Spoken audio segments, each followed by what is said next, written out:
applying perspective to the human head can be a bit tricky. It comes down to basically the brow. That gives me everything I need, from the proportional parts to the perspective parts, the camera angle, everything. So I tend to turn to the brow initially and always first. So we're going to put the head first just in a front view. So we're just going to start with a circle, and we'll use this horizontal line as the brow line. We'll put the top of the hairline there. This is going to be the nose line.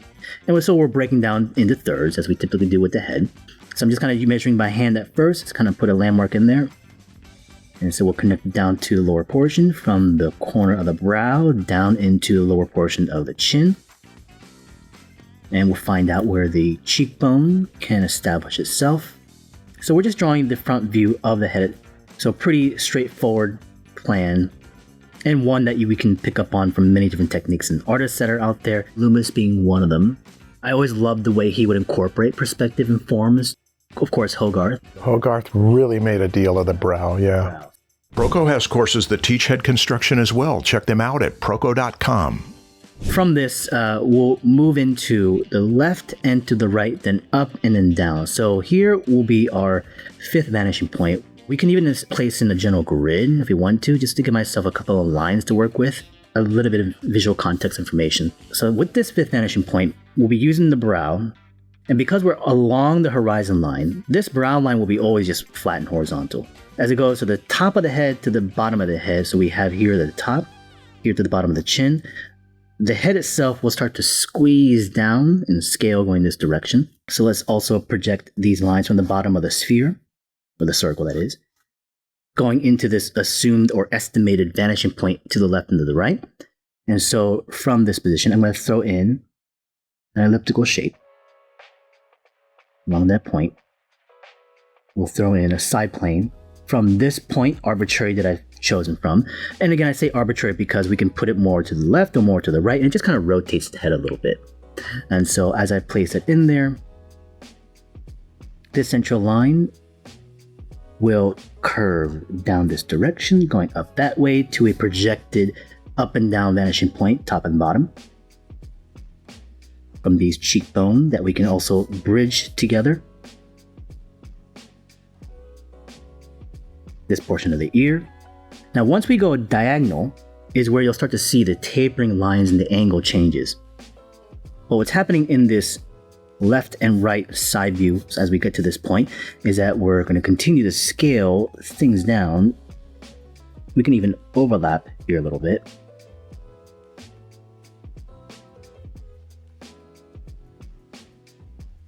And we're just doing a straight side view at this point.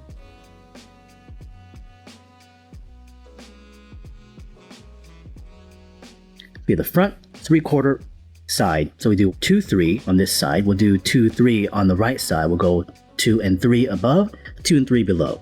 Okay. And then the last steps will be the more difficult one. We're going to go at it diagonal. So from this point, we're going to project this direction. So basically mirroring what we had done. Except it's a little more foreshortened on this one, isn't it? A little bit because of the natural curvature and the squeezing as it goes back this direction. This would be the hairline right there. As it comes down this direction.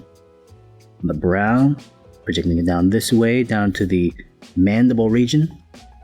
Drawing and ghosting in these kinds of imagined lines, I would say, is a practice that people want to get into as much as they can. You can try to visualize and imagine it and keep check of it in your own head, but it's important, I would say, just to put it down on the page. It can become overwhelming where you start to lose a placement as to what some of the lines were. So it's not to say that I want to show in every single grid line, but just enough of the major ones, and so I can keep track of where things are. So as you can see here, the top of the hairline curves over, it connects to every single one of them. Bottom of the chin connects over as it's projected that way.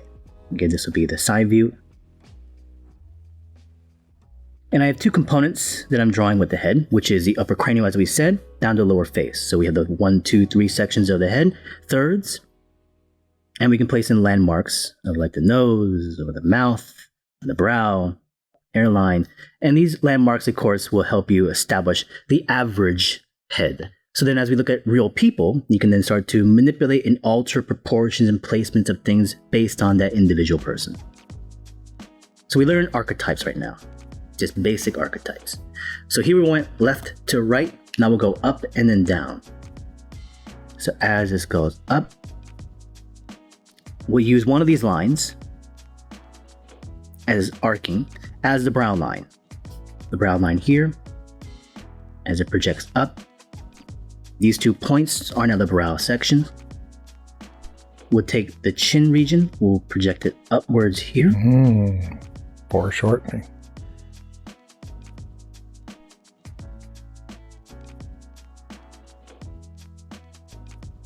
Top of the head.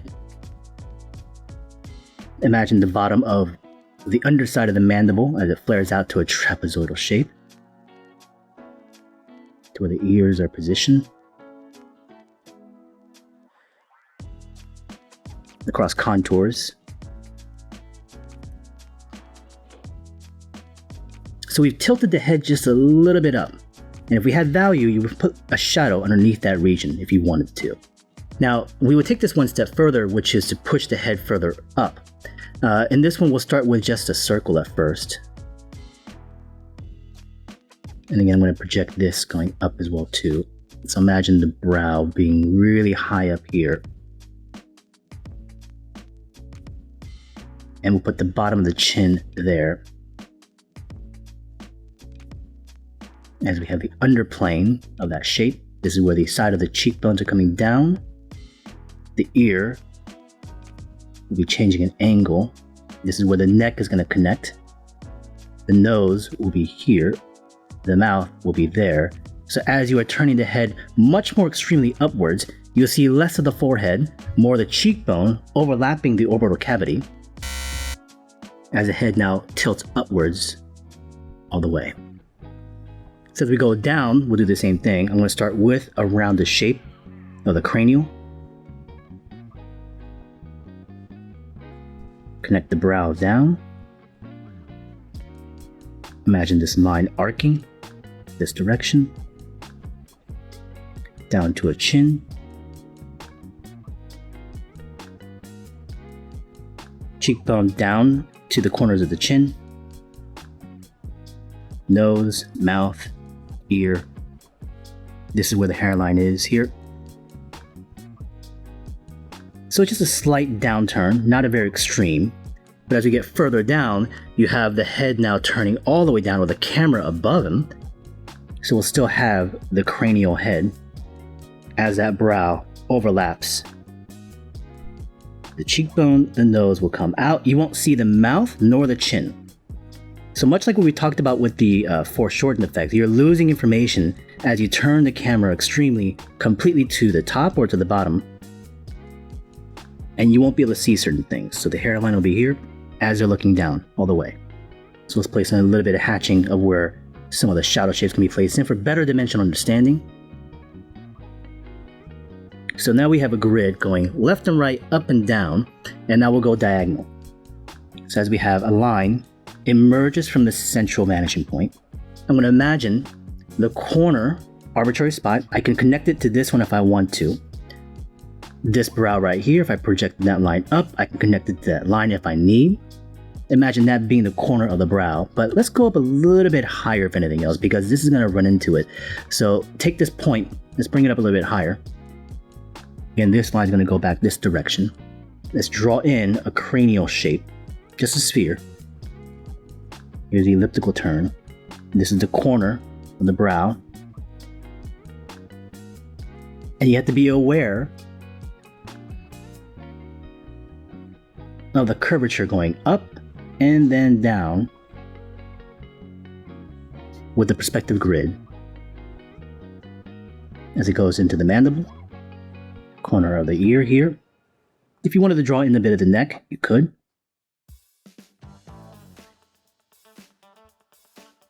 Top of the hairline you wouldn't be able to see very well. But this corner of the brow is one of the more crucial areas for me to connect to, as this line goes back into the central vanishing point. So this turn of angle that dimensional turn, is a part where I picked up a lot from also Loomis as well too. It makes that ear lower, and then on the one below, it'll make the ear higher. Exactly. So I project this down now from here. Imagine that going back perspective that way. Front of the brow on this side. If I overlapped it,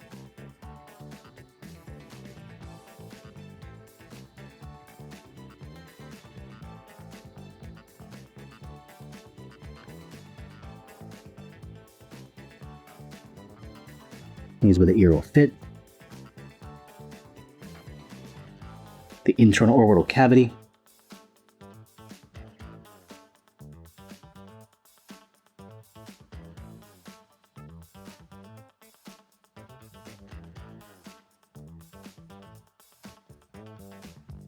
You can see how the brow comes out that direction, goes across that way, curving. So then I would do it for all 4 sides now. So we're starting to develop a full grid of this thing, and you can continue to expand it even further if you wanted to, where it becomes even more turned upwards, more turned downwards. You can even do a full complete rotation of the head on the left and the right, where it becomes to the back of the head if you needed to.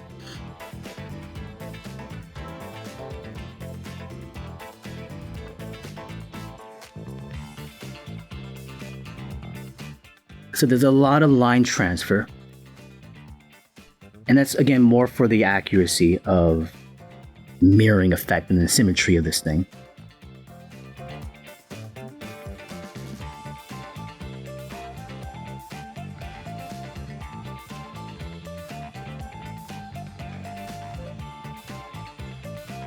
So this is an exercise I would normally give to a lot of the students in the dynamic figure class to be able to turn the head from different angles of views. Now, it's not necessarily the simplest thing to do, but this is an area in which you want to be able to achieve and feel comfortable within building the head. Before this, of course, the idea of structuring heads and drawing from just simple plan views is going to be the best approach initially. Sticking with this, which I call basically just the Iron Man head or the mannequin head, is what I would stay within as well too. And then focusing on the specific features of the eyes or the nose and the ears independently, and then bring it all together like a puzzle piece, essentially. It's simpler than hands, fewer moving parts, and it's symmetrical. Yes. So if something's happening on this side, the other thing's going to happen on that other side, and you can follow it on one of those arcs. Right. The trick is how far do you go? But then that's where they can watch you and see that there's logic to this. And like anything that we've talked about, the idea of discovery and experimentation comes into play.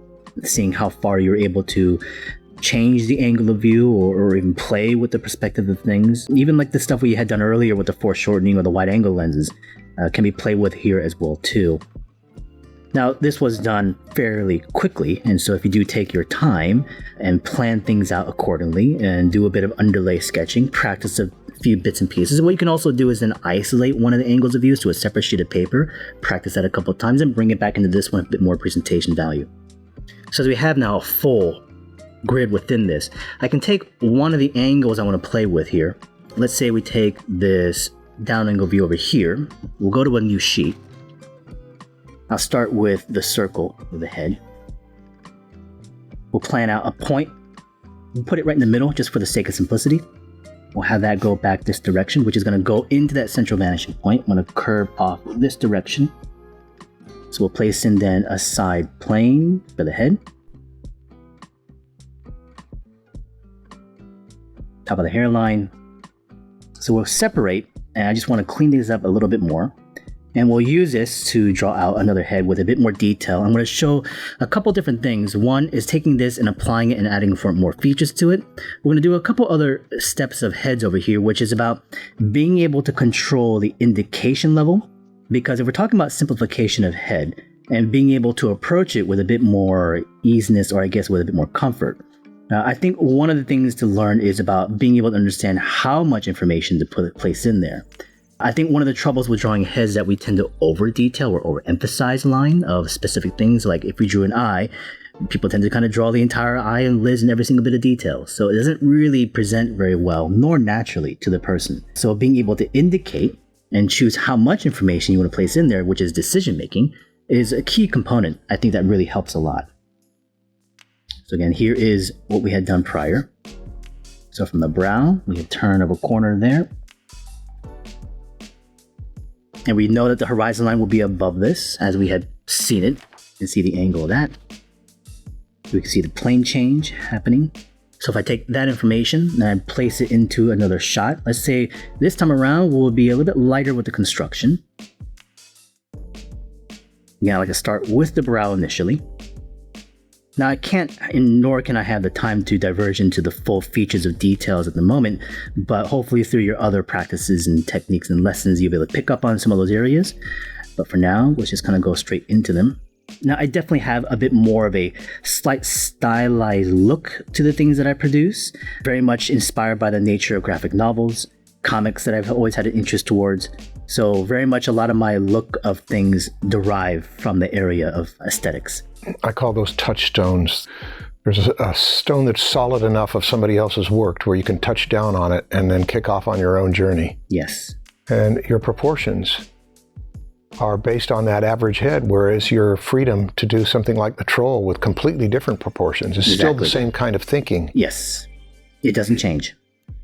So then even if I took a completely different sort of animal, the idea of how I can understand the archetype of that one thing can help me also explore the variances within the family. So let's say, for example, it was like a big cat. I could study any sort of big cat I would choose to. It could be a tiger or a lion or a panther based on your choice, and I become very familiar with that animal, especially in being able to build it. And if I then looked at another big cat, which I'd never studied before, that information can bridge over very easily. So here, same thing, we learn the archetypes of the average person. So then if I looked at a real individual, then I can then adjust things according to what I'm seeing in observation. Yeah, Da Vinci did that. He did the head that was based on those divisions that you've shown. Mm-hmm. The Widow's Peak, the 3 divisions below, and yet he did those grotesque caricatures too. Right. It gives you a lot of freedom to explore. It gives you a lot of freedom to play, and especially when we were trying to design something, that is all we're doing. We're playing. I think that's a slightly lost element within many people's work, is the ability to just play with stuff.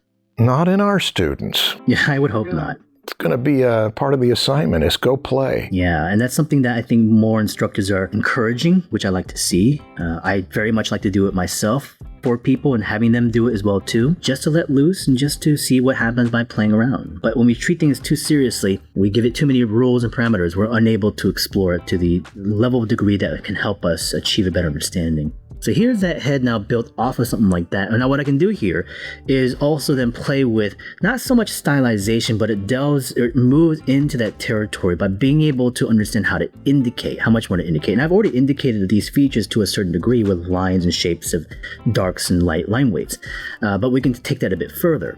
So let's kind of build that head again. We're not going to play with the proportion of the thing, and nor are we going to play with the construction of it. It's still going to be relatively the same, but how much indication of the features I give is an area of territory that I also then play with. So I still have the same kind of head angle, position. Here's the lower mandible, position of the ear that comes across as the corner of the brow. But then things like the brow itself, the eyebrows, to then the nose. Instead, maybe I'll just indicate a little bit less. With the mouth, I'll just indicate a little bit less. With the eyes, maybe it's just a single line. So I've now taken away some information compared to what was there initially. And the benefits of this is it applies towards a region of stylization, yes, but also think about how we can think of things spatially. When something is closer towards us, we can actually enact on some of the information that we can visibly see. Imagine you had a group of people a little bit further into the background, and we still wanted to indicate some of the features. We can find ways of being able to suggest just enough information that we can show that stuff, but it doesn't conflict what's in front as well too. So by information control, we can also set then the depth of something. It's like not just making smaller lines, it's picking out little parts that you'd see. Exactly. And so that again comes back down to the decision making. And you have to then also explore this and experiment with it to find out what level of that information you reveal. For myself, I think where it falls into the category of mastering something, or at least having full confidence, is about knowing what not to sketch, what not to incorporate. But the fear is that you feel like you're not doing enough. Exactly. So here are now the 3 examples where we have a fully constructed. We have now some of the features fully indicated with much less indication if we need to. And that can be taken to whatever level you have, and that can go less than that. But then also you can then play with the shape language, and that becomes more the world of stylization. If you look at things like mangas and animes and cartoons, of the Western to the Eastern, you can see then the variances of how artists are playing with those features that we all have. And then you can start to find a fingerprint of your own styling within that. Well, Peter, I feel very honored that you joined this perspective course to help guide my students. And I would feel great if students go from me to you. So how do they get hold of you? The best thing to do is to follow my Instagram on Peter Han Style. That's where you're going to see most of the information of content that I've put up as a feed of things that I am involved in, things that I'm working on, things that I do personally. And so from that particular feed, you'll find an access points to other things that I act on, which is classes. So from dynamic sketching, it can go into the figure drawing dynamic class as well too, into even character design. You can find Peter Han's classes at peterhansstyleart.com. And he also demos in my perspective course. Go to proko.com/perspective if you want to see all the demos Peter has done for part 1 of our course. Part 2 is starting later this month, so now is the perfect time to catch up.